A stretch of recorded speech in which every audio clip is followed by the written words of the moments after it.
Hey guys, welcome back to the London is Blue YouTube channel. This is just one clip from our Everton pod review.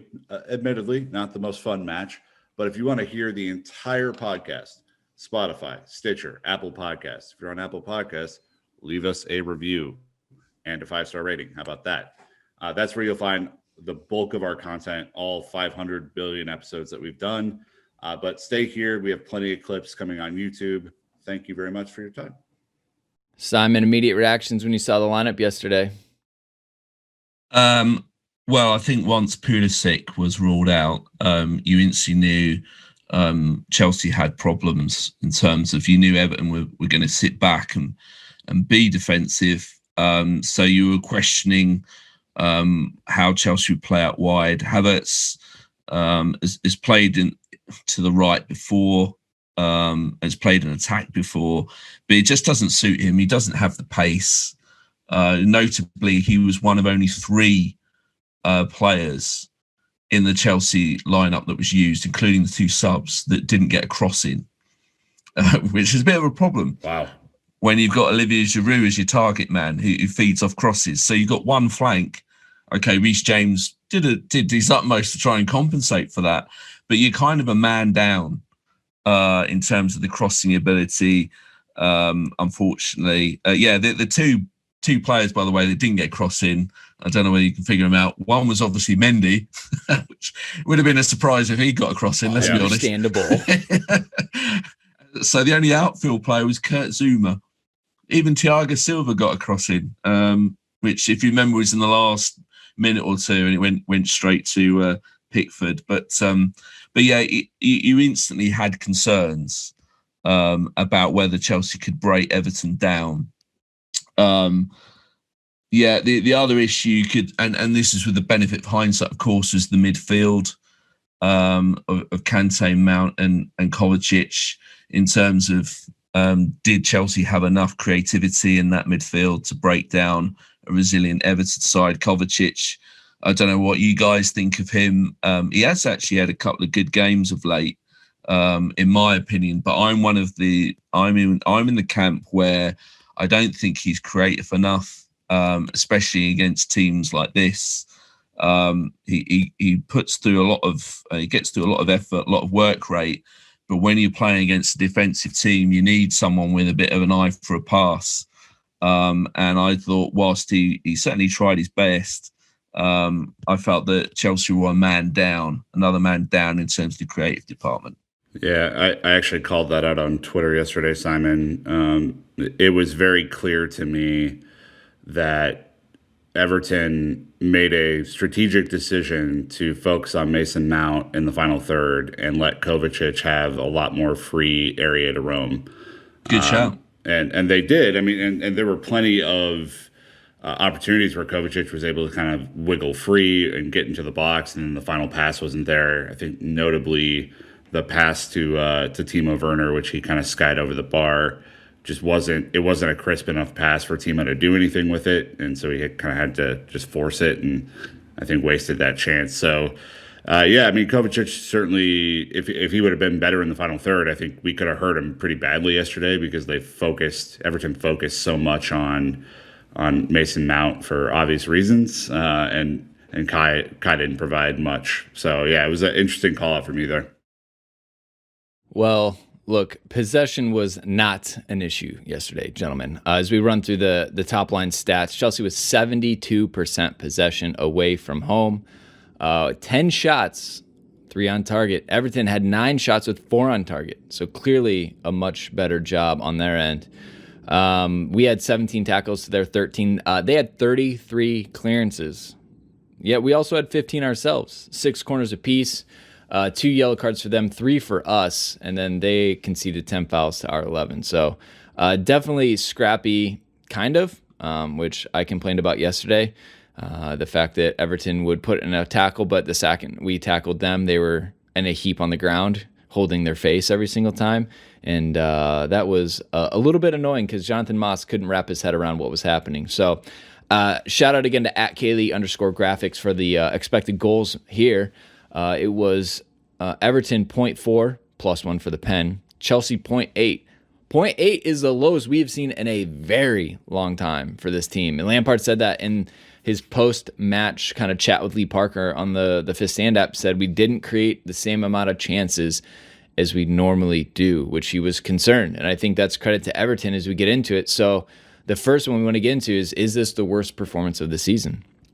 And Dan found this tweet from at S Johnson Sport saying, EFC win 1-0, comfortably CFC's worst performance of the season played into Everton's hands.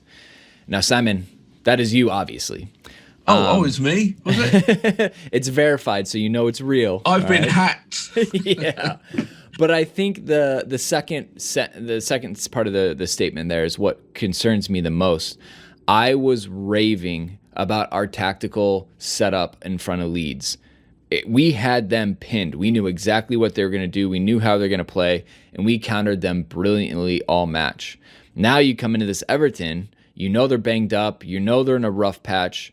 We played right into their hands, it felt like. We didn't. I know, obviously, the personnel kind of forced our hands in certain ways, but the lack of wit and the lack of really the way we played, it seemed like we just ran into their block of Alan Doucouré over and over and over and didn't play into Giroud and just, I don't know, it seemed to me a little obvious what was going wrong, and it sounds like that's the way you felt too. Yeah, and I'd sort of touch on what I said earlier about this is how Everton played against Chelsea in a number of times over the years. And don't be under any confusion, whatever. Lampard would have been stressing this. He would have been in on them all week since the Krasnodar game, saying, right, this is how Everton are going to play. They're going to get in your face. They're going to be physical. You got to be ready for it. What's worry, I would say, is I don't think you can accuse the management of being underprepared. You have to worry whether there's still this soft underbelly with some of these Chelsea players.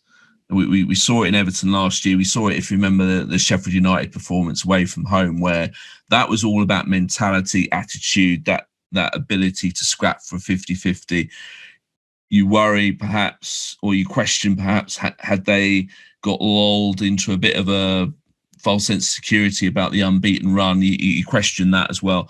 But sometimes these things can turn on minor details or one lapse of concentration. It's not like Everton came up the block and were like bombarding Chelsea with crosses into the box.